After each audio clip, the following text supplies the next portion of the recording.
So let's Yes, start. sir. And some quick feedback from TA, if it is visible and my voice is audible. Yes, sir, it's fine. Okay, so now we have completed 15 lectures and today is the 16th lecture for our Advanced Electric Drives course. And we are discussing this V-by of control of induction motor. And essentially we are discussing all the PWM techniques, which are basically the core of any motor drive application or motor drive part. So unless we know how good a PWM technique is, we cannot comment anything on the performance of the motor drive. So we have seen some low switching frequency techniques, and slowly we have moved towards the high frequency techniques, high switching frequency techniques. So we have generalized that also in terms of pulse number, which is the ratio of the switching frequency and the fundamental frequency. And then we tried to do some current analysis for the sine triangle PWM, the current ripple analysis. And we have found that this is one very strong tool with which we can have current ripple analysis for any such PWM which is generated by some modulating signal and carrier comparison.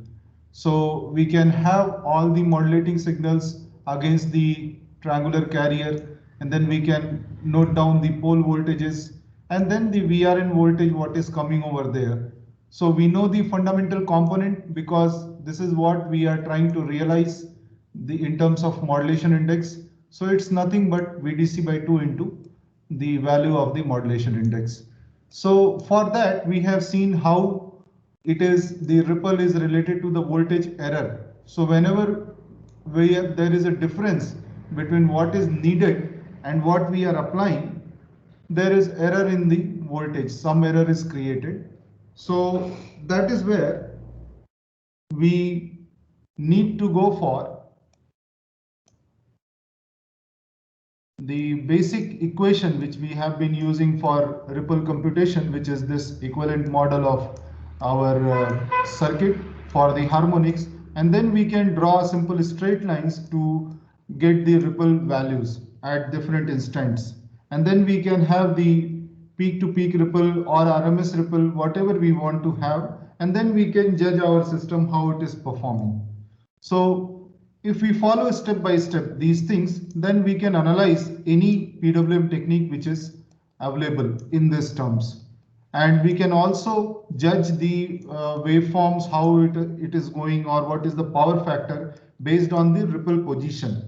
So if we see on the current waveform, the maximum ripple, peak to peak ripple, appears at the zero crossing of the voltage, which means we have zero requirement for the voltage, zero voltage to be realized, but we are forced to apply this plus VDC by 2 and minus VDC by 2 for equal durations, and that is where we create maximum voltage error. And so the ripple is maximum at these positions.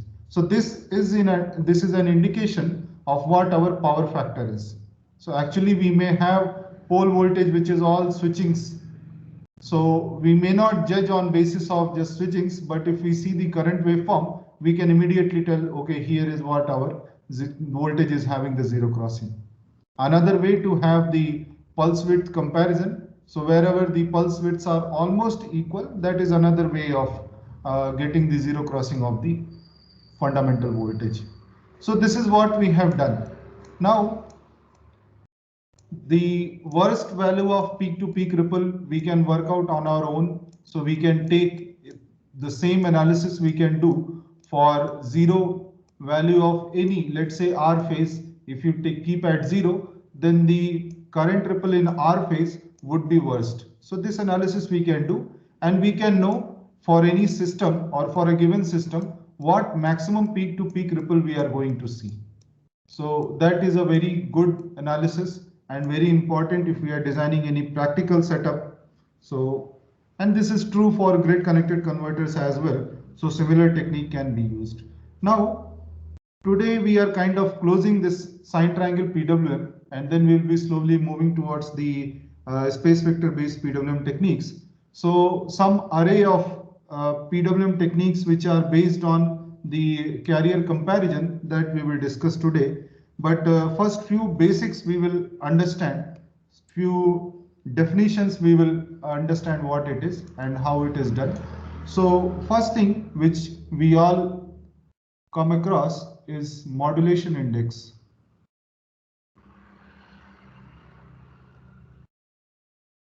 And this is for the fundamental voltage, we define the modulation index.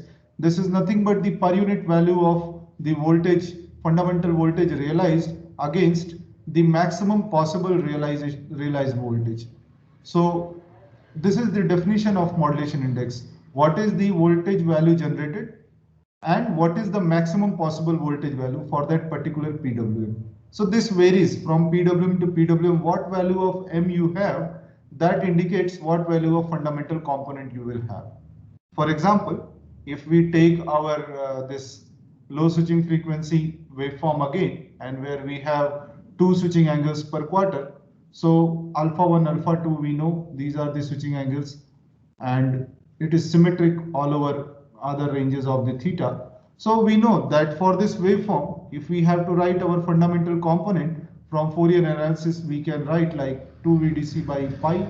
So of course this is plus VDC by 2 and this is minus VDC by 2. So 2 VDC by pi minus 2 cos alpha 1 and plus 2 cos alpha 2. And we know that V1 max occurs for alpha 1 equal to alpha 2, and then in that case the value is 2 VDC by pi. So then we can define our modulation index as 1 minus 2 cos alpha 1 plus 2 cos alpha 2. So this quantity M, irrespective of what is the DC bus voltage, is indicative of what is the value of fundamental voltage in terms of VDC.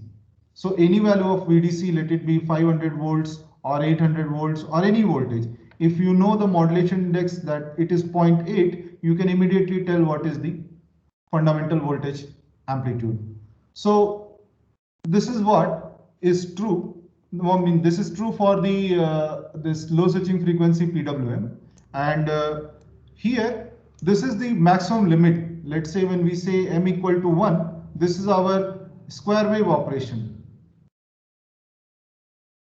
which we also call as 6-step operation. This is the absolute limit. I mean, we cannot cross M greater than 1 is not possible. This is the maximum what any converter can apply to a AC load.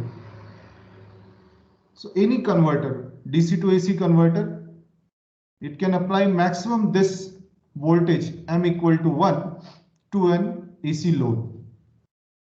So then if our AC load is having some requirement, let's say the peak phase voltage is given, we know what value of DC bus voltage we must have to operate it from a square wave. We know that it is 2 VDC by pi. So we can correlate. So this is how we can design our DC bus capacitance. Now we know what is the value of DC bus voltage what we are going to have. So then the capacitance voltage ratings can be decided immediately. So this is one thing. Now let us say if we go for our sine triangle PWM technique.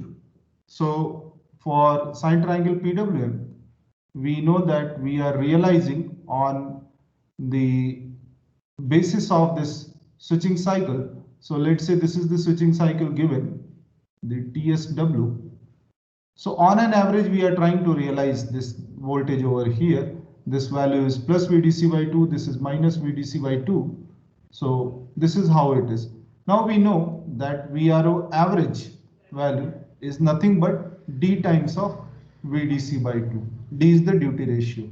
So T on by TSW. Now, what could be the maximum value of VRO? So maximum value occurs for D equal to 1. Now what is the meaning of D equal to 1? If we have two switches in the leg. So when we say duty ratio, we are talking about the top switch. I mean, with respect to the top switch, we are saying this duty ratio. So D equal to 1 means the top switch is on for complete switching cycle. This is the meaning of D equal to 1. And this is where we can have our maximum fundamental voltage. So this is the peak value of the phase voltage. This is max what we can have with sine triangle PWM. So then our modulation index in sine triangle PWM is defined with respect to VDC by 2 and not 2 VDC by pi. We can generalize that also, but as of now that is not required. So for discrimination we can write like MST. So then any voltage generated by the sine triangle PWM divided by VDC by 2, and that is our modulation index. So which is what we have been doing. So this MR equal to M sine omega t. So basically this is our MST times of sine omega t. So MST is defined as this. So our VRO can be written, VRO1 can be written in terms of MST as this.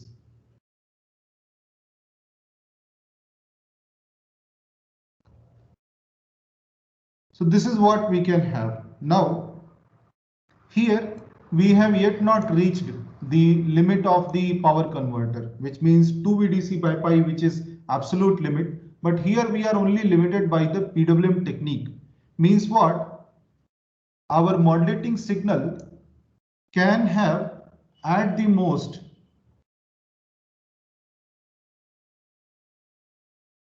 peak touching to the boundary of the carrier. So let's say this is our fundamental cycle, and this is the +1 and -1 limit between which all these carrier waves are going up and down. So high frequency carrier, and then our modulating signal can at the most go and touch this peak. This is the meaning of MST equal to 1, sine triangle, or any carrier based PWM. So when we say equal to 1 means the peak is touching this boundary. So this is what our limit for the sine triangle when we want to have the linearity between the VRO and MST. Now, if you say that MST value is 0.1, then we can say what is VRO. This is 0.1 times of VDC by 2 times of sine omega t. So there is some type of linearity maintained. If you keep on increasing the MST, then proportionally your VRO also goes up. So up to the limit. Now what happens if we go beyond 1? Let's say MST is greater than 1. What happens there? So for comparison, I will just draw over here. Let's say we have given MST greater than 1, some 1.1 or 1.2. Then what happens? Obviously, this will remain as a sine wave which will be crossing this boundary, and then something like this. So the peak value has gone beyond the boundary. Now what happens in this interval? For both the positive peak and the negative peak, whatever interval is crossing this boundary, there is no comparison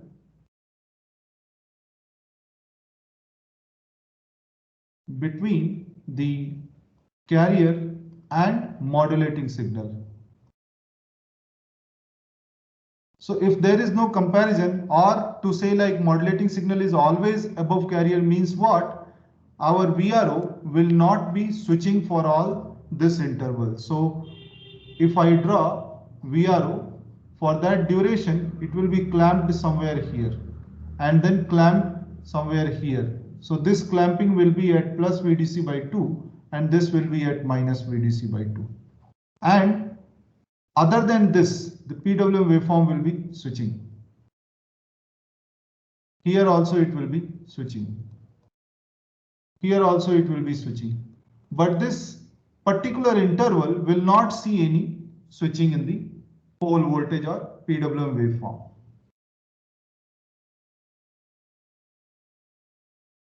So this is how it may look like when we are going for values greater than 1. Now, what are the problems when we are not comparing and there is no measure of what we have generated during this interval? Because when you say for one switching cycle, it is plus VDC. Let's say this is one switching cycle, TSW, the maximum plus VDC by 2. For one switching cycle, it is fine. VRO average value is going to be plus VDC by 2 for this particular cycle. But if such cycles repeat in a large number, then we lose the overall linearity, which means now we cannot write this. This is not true for this kind of PWM. So whenever your MST is crossing 1, then we are going into overmodulation zone.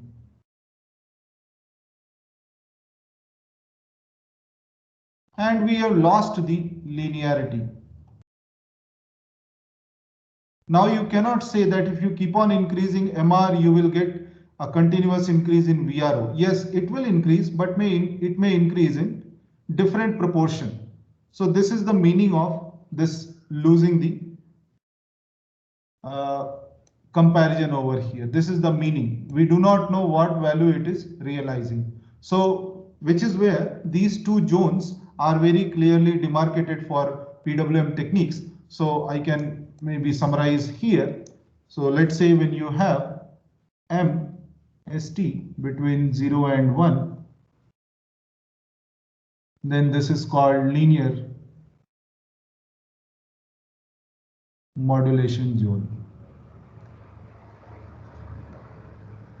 And this is for obvious reasons that linearity is maintained between what? Between the modulating signal and the fundamental voltage generated in the output. This is the meaning of linearity. And when MST is greater than 1, then we have overmodulation.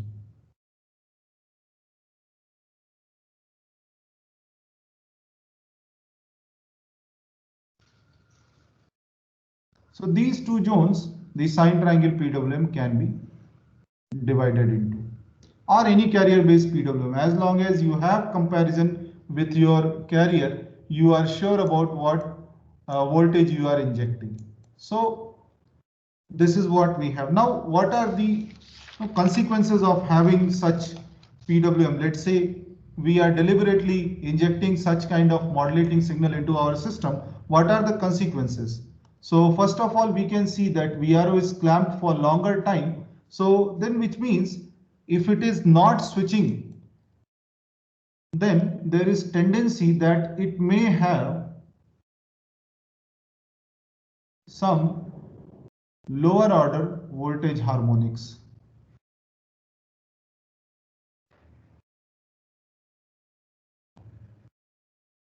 So 5th, 7th, 11th, 13th, all this which were not present in the normal sine triangle PWM, if we go into overmodulation zone, too much into the overmodulation zone, then these may start appearing in the spectrum. So what we have seen as clean spectrum, after this some harmonics over here and then some harmonics after this gap. So we may have something like this as well. So even for the fundamental frequency or multiples of that, 5th, 7th, etc. may appear in the waveform.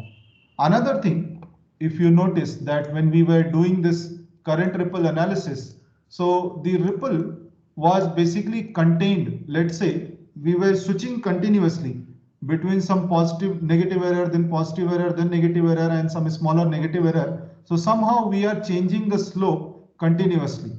So that is how we are containing the ripple to a value, let's say to a lower value. If we stop switching and we give continuously a plus VDC by 2 kind of thing, then we may have let's say this is our voltage ripple or voltage error. So our ripple may be very high. So this may reach very high value. So this is another disadvantage of this thing, increased peak to peak current ripple. The error in the voltage is unidirectional. It's not changing its sign. So that's why there is no change in slope. It is continuously rising for that complete time period. Next time period also, if it is clamped, it will start from here. So the current ripple may be very, very high. And reason is obvious because there is no comparison. It is simply clamped at that value. Now, that is why this is not good for the motor drive applications. So if there is no need, we should not get into such zones. So if we are asked to operate in the linear modulation zone with sine triangle PWM, then the maximum peak phase voltage what we can generate is VDC by 2. This is our absolute limit for sine triangle PWM if we are not dwelling into the over modulation zone. So now when you design the DC bus capacitance and all, your DC bus capacitance will have higher value compared to the square wave. So this is only VDC by 2. The utilization of the DC bus voltage, which was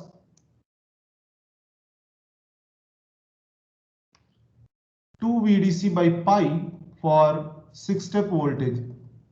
So for every VDC voltage, you are getting 2 by pi times of fundamental voltage.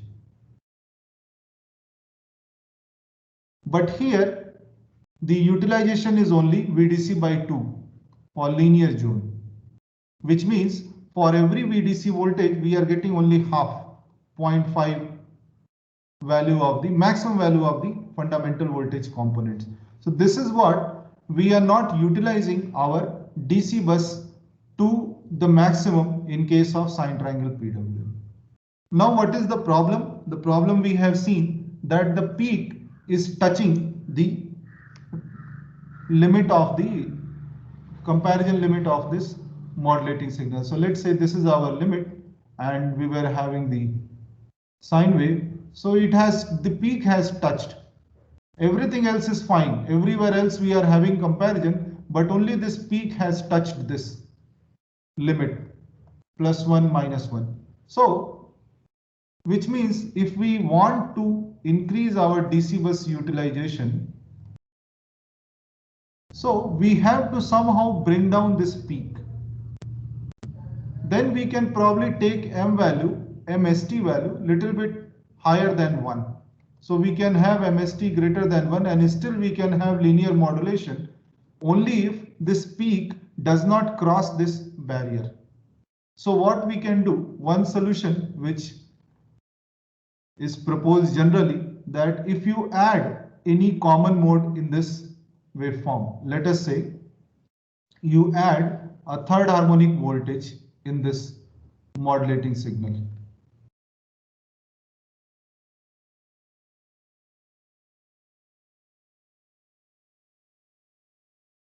So third harmonic will have negative peak near the near the positive peak of the fundamental, and it will have positive peak near the negative peak or at the negative peak of the fundamental.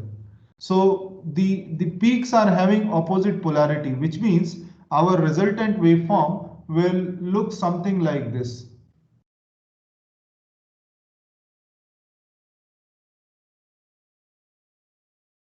So apart from the drawing inaccuracies, this is how it looks like. Something like a very smooth M kind of thing. So this is our resultant modulating signal, let us say MR star for this MR. And this is our common mode added to that. This common mode is particularly the third harmonic. We can have any other harmonic. There is no harm in that, as long as it is common mode. The common mode definition we have seen that any third harmonic, ninth harmonic or anything which is odd triplen, so that it gets cancelled in the line to line voltage. So in RY it will not appear. Now what has happened, our peak has come down. So some other portion has gone up, but still we have got some margin. So if we add this third harmonic judiciously or optimally, we can maximize the utilization of the DC bus. So let's say if I write first what modulating signals now we have got as a result of this. So it will look like M star, MR star basically. So this was the fundamental modulating signal, and then we are adding some third harmonic. Then our My star would be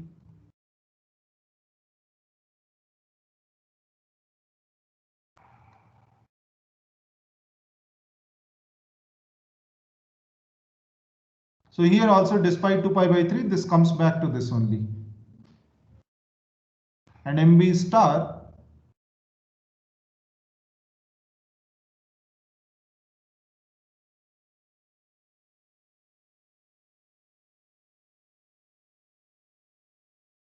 so our pole voltage will actually have these third harmonic components. So VRO, VYO, VBO will have the third harmonic component,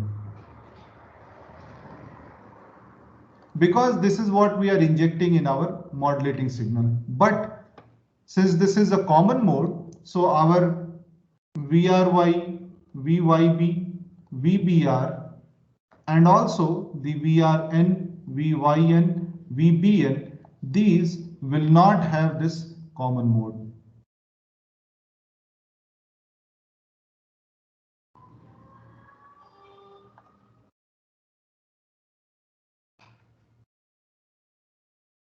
But in this, by this addition, what we have done, our DC bus now can be more utilized, which means we can go for value of MST which is greater than 1. Now, if you solve, these things can be solved analytically, and what we can find that if you inject M3 equal to M by 6, which means 1/6 of the fundamental component, whatever is the fundamental magnitude, 1/6 of that if you are injecting, then our VRO fundamental max could be 0.577 VDC or VDC by root 3. So we have got some more utilization of the DC bus. This can be solved analytically. So you just need to solve for at which point this waveform, the resultant waveform, is touching this boundary, and what is the value of K for that. So at what theta and at what M3 this touches that boundary. Beyond that we cannot go. So that is the maximum utilization. So the factor is 1 by 6. If I write K, where K is nothing but M1 by M3, so this is 1 by 6 for maximum DC bus utilization.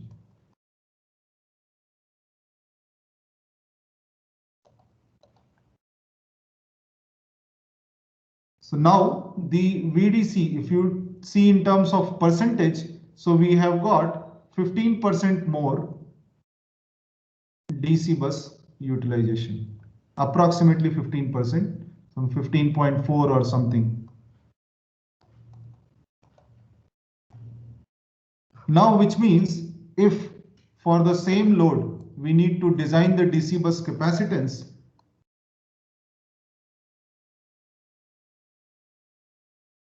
so if we have a square wave, the value of maximum fundamental voltage is this. If we have sine triangle PWM, it is 0.5 times of VDC or VDC by 2. And if we have this third PWM which we are discussing, that is also called third harmonic injected PWM, or this is also called common mode injected PWM in a more generalized sense. So here the utilization could be VDC by root 3, which means the maximum fundamental peak phase voltage. this is what we can have. So obviously this is having least value of DC bus for a given load. Let's say we line to line is given, then we will have least value of DC bus voltage for this particular case. Then we have this, and then we have highest for the sine triangle PWM. So this is another class of PWM what we have seen. Now this, despite injection of this third harmonic, the other things will remain same. So there will be high frequency carrier, the comparison will go on, and the realization will happen on cycle to cycle basis. All these things are true. And analysis also we can do in the similar manner for the current ripple and all. So this is another class of PWM what we have learned. This is for particularly maximum DC bus utilization. The common mode also has tendency to reduce the current ripple, which means if we optimally inject this common mode, we can have least current ripple possible for optimal M3. This is another, because little bit more involved optimization problem. So I may just suggest what is the solution for this. So here the K factor, which means the M3 by M1 is 1 by 4. So 25% of the fundamental. So when you inject this, then actually we will be reducing the current ripple to the least possible value. But at the same time, we cannot have this. We will be losing on the maximum DC bus utilization, but we will be getting the best current ripple performance for the PWM. So these are some of the common mode injected PWM or third harmonic injected PWM. So we can have any other common mode which is odd triplet multiple of the fundamental that can be added to the modulating signals for having a particular parameter minimized or maximized, whatever way we want. So these are another class of PWM techniques. Now, one more PWM technique we can see in the carrier based PWM. So let's say we deliberately, so now that clamping of VRO to plus VDC or minus VDC, that was happening accidentally. Now if we deliberately, let's say this is our limit, and we deliberately try to clamp our VRO value to either +1 or -1.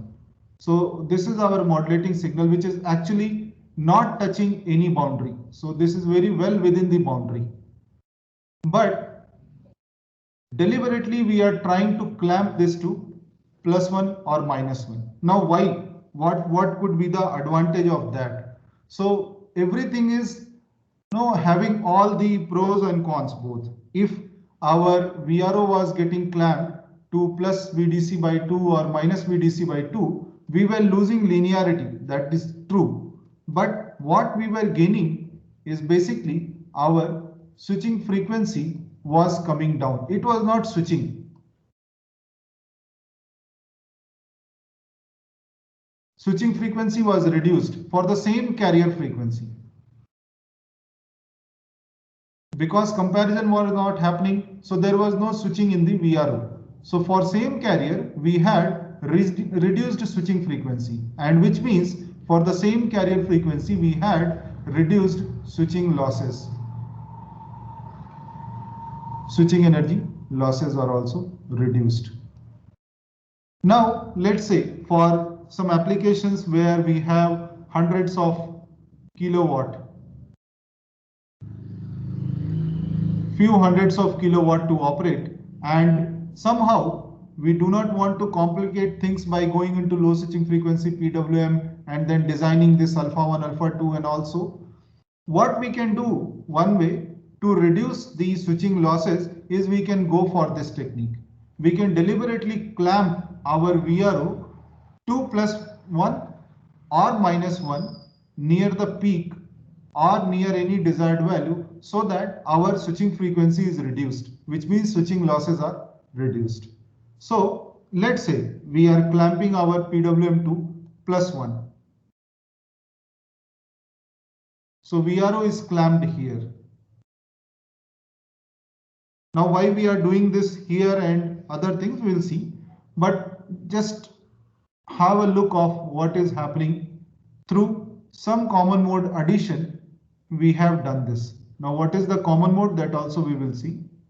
So our PWM may look like this.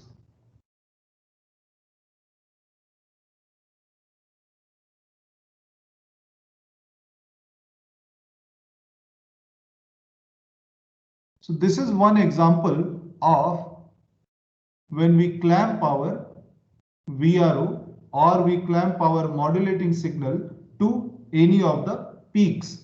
Now all these techniques are called bus clamping PWM.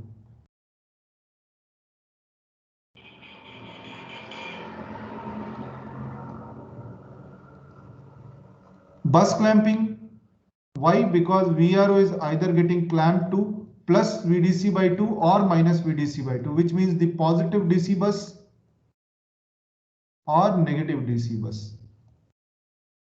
So during the positive half cycle, we have fixed our VRO for a certain duration to plus VDC by 2. And here we have fixed our VRO to minus VDC by 2. We are not switching in that interval. These techniques are called bus clamping techniques. Now, why we do this? Here only. So let us say we have a current which is unity power factor, and okay, let me draw in green. So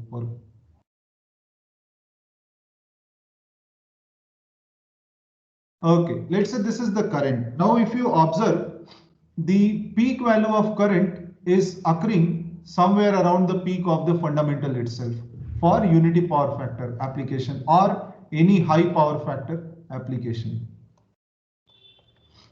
Now we know that our switching energy loss is basically the turn on plus turn off energy loss into the switching frequency. So switching frequency anyway by clamping we have reduced, but where to clamp? That answer comes from what is the power factor. So this E on and E off, these are kind of proportional to the current value and VDC voltage. So whenever our current value is near this positive peak or negative peak, this is where we are going to have more losses in the device, more E on and E off losses in the device. So then why not clamp this to plus VDC by 2 or minus VDC by 2 and we do not switch, which means for all this interval we will not have any switching energy loss.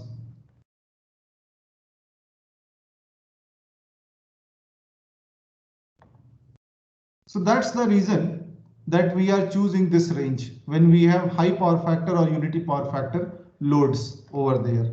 So how come we are getting this shape? So that's very simple to understand.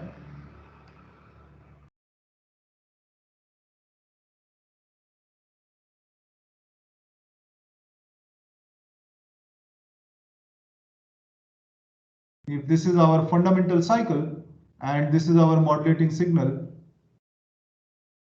so what we do around the peak, this is 90 degree, this is also 90 degree, around the peak 30 degree on both the sides. So let's say take the interval of 60 degree. So here I will write pi by 2. Let's say this interval I write as 60 degree. So for this 60 degree duration, you add this difference, whatever is there, plus 1. And similarly for this duration, you add this difference to the waveform. So what will happen for this duration? The waveform, what is getting added to MR is basically, let's say I write as M common mode. So MCM is basically plus 1 minus MR. This is the difference. And here what we have on the negative side, that is minus 1 plus MR, the difference between the two. Now what about other ranges? In other regions, what we are adding? We cannot add just same thing to the complete whole waveform. So there are other two phases also. Let's say one phase is here.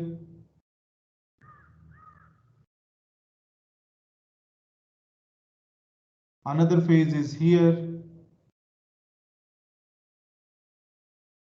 So if you see closely, every 60° one waveform will be having either its positive peak or its negative peak. So let me show the previous waveform for clarity, what we have seen.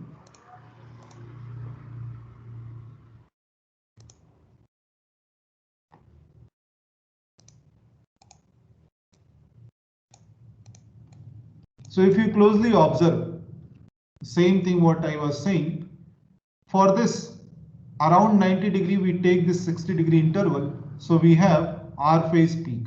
Now then we have the B phase negative peak, then we have Y phase positive peak, then we have R phase negative peak, then we have B phase positive peak, and if you go back, then we have Y phase negative peak. So this is what we are adding in the different interval of all the three waveforms. So M common mode is defined as, let's say here, minus 1 plus My for 0 to 60° interval. And then we have plus 1 plus minus Mr. So this difference, what is there?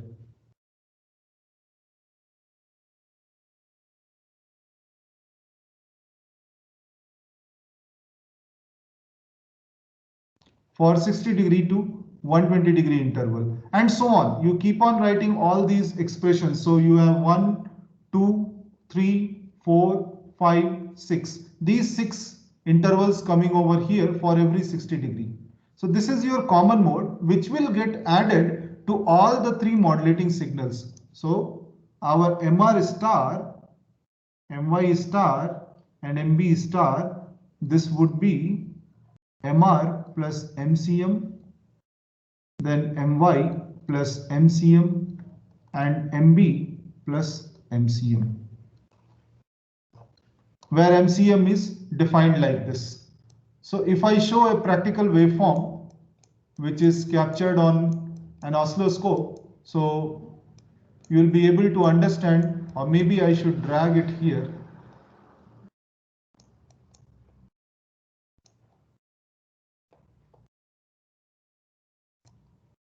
So for the sinusoidal waveform, if you see, this is how our common mode looks like. This is our MR, and this is our common mode.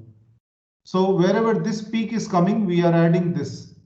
Then there is some Y or B, some other phase coming up, and then near the negative peak of this is same as this, 1 minus of this. So this shape is coming because of we are having that difference, minus 1 plus something or 1 minus something. So because of that we are having this, and this is alternating. So basically this is kind of 6th harmonic common mode getting added. So it's repeating 6 times for every interval. Or let us say if you take this as one waveform, so then again it is triplet harmonic. So one this and this. If you take this is one cycle, and then we have 2, and then we have 3. So again it's a triplet harmonics where 6 different sets of waveforms are there.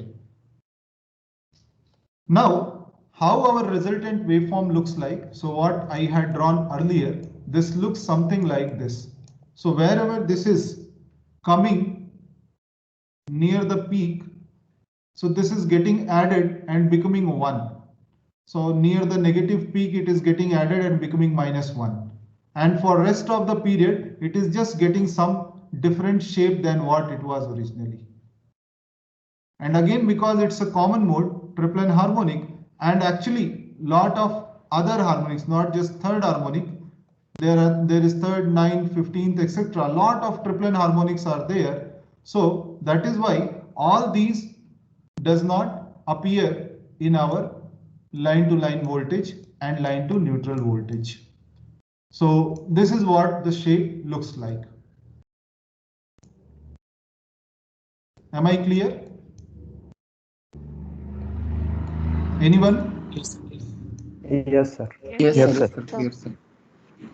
So this is the technique which is called bus clamping PWM. And because we are clamping for, okay, maybe I should write there itself.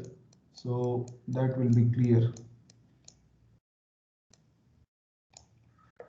So the name is given according to the definition. So let us say now, because this is getting clamped continuously for 60 degree and near the peak, so this is sometimes called continuous clamp or 60-degree clamp. So these are the names given for this bus clamping PWM. So here we can have either continuous or the second class is discontinuous, which I will discuss now. And then because this is symmetrically placed around the peak, the waveform is having symmetry around the peak. So this is also called symmetrical bus clamping.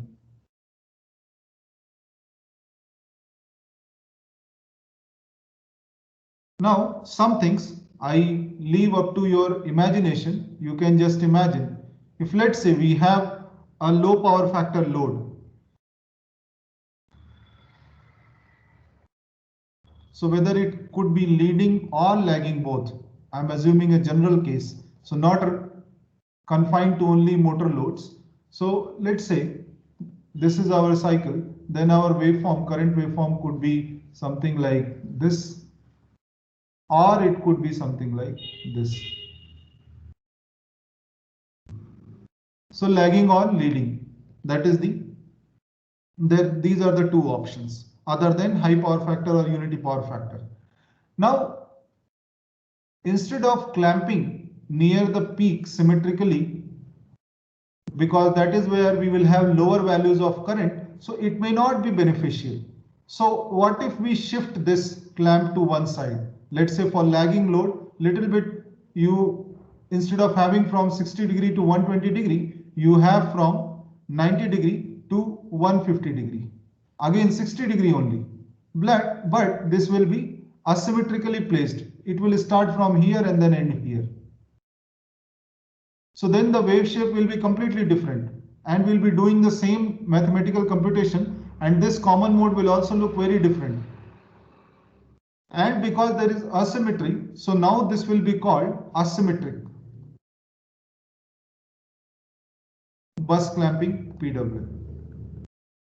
So either it could be in the middle when we have high power factor load, or it can be shifted to one side, let's say 90 to 150 or 0 to 60 degree or 30 degree to 90 degree, something like that. Whatever suits better for us depending on the power factor. For 0 power factor, of course, we need to switch or clamp across the 0, which is very difficult because the waveform is having a lot of difference.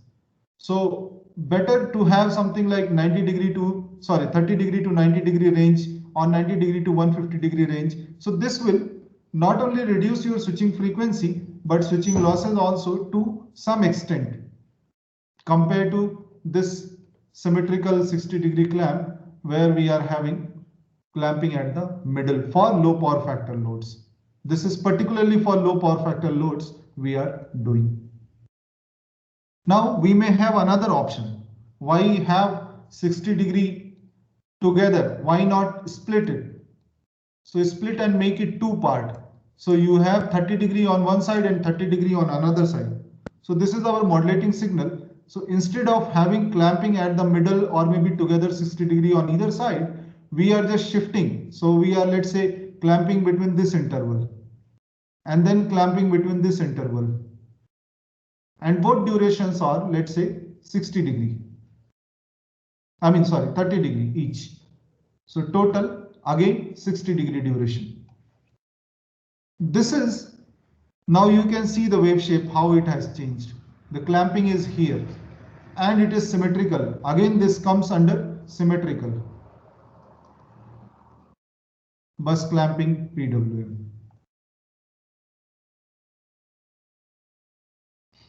But because this is split, so now this is called split clamp, or you can call it 30-degree clamp, or you can call it discontinuous clamp. The clamp is not continuous for the 60-degree duration, it is distributed. So the durations could be, one example if I give, it could be, let's say, from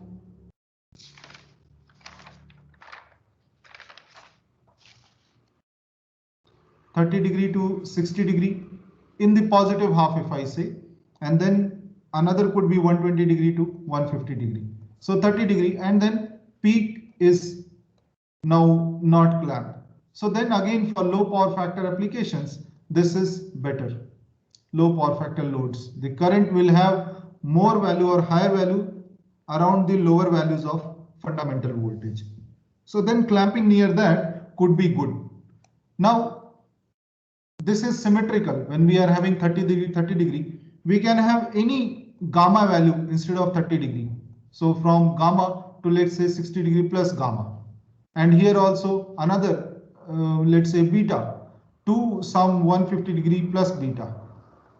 So we can have like this also. But again, duration is maintained as 60-degree.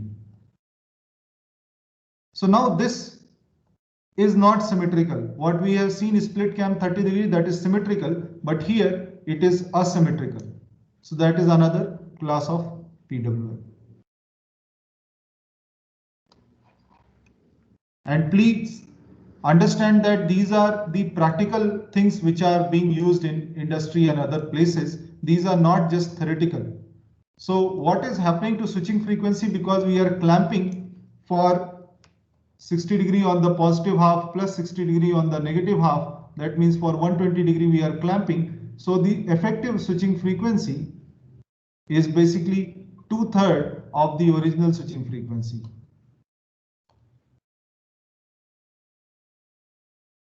Or 2/3 of the carrier frequency. So for 2-level inverter, the carrier frequency is basically our switching frequency in normal condition when we are in linear modulation zone. But when we go for any clamping or over modulation, we lose this relation. So for clamping, it is well defined that we are only removing the switching for 120-degree interval out of 360-degree interval. So this is 2/3. So then our switching losses are also reduced at least by 2/3, because switching frequency is immediately reduced. And then if we are symmetrically placing, or whatever way, if we are judiciously placing our clamp range, then we can have further more reduction in the values, because E on and E off will also come down along with the switching frequency. So these are the different PWM techniques which we may have for a carrier based PWM. There are many more. These are just few examples of some advanced PWM techniques which are in the carrier comparison based PWM. So now we are pretty much done with these kind of techniques, and we can move towards another very famous PWM technique, and which is even more vast compared to all these techniques, which is called space vector PWM. So if you have any doubts, you can ask. And in next coming 5-6 classes, we will extensively discuss the space vector PWM technique. So any questions? So for square wave voltage realization, the voltage comes out to be 2/pi VDC, and Yes. the 2/pi is 0.636. How it can be least from other? How it can be? Least from others. No, it is not least. The DC bus value is least.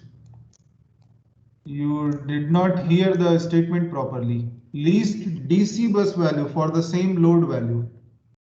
let's say you have 400 volts line to line load.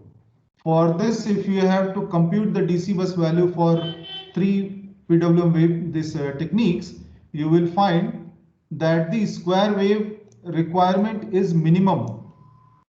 For a square wave, your requirement is minimum. For THI or CMI PWM, it will be something in between. And then sine triangle PWM will require maximum, let's say around 700 volts or more than that. This will be around 500 volts or something. This will be something like 650 volts or 630 volts or something like that. Getting my point? Yes, sir. So DC bus utilization is best, and here it is worst. And this is somewhere in between. Yes, sir. Okay, any more doubts?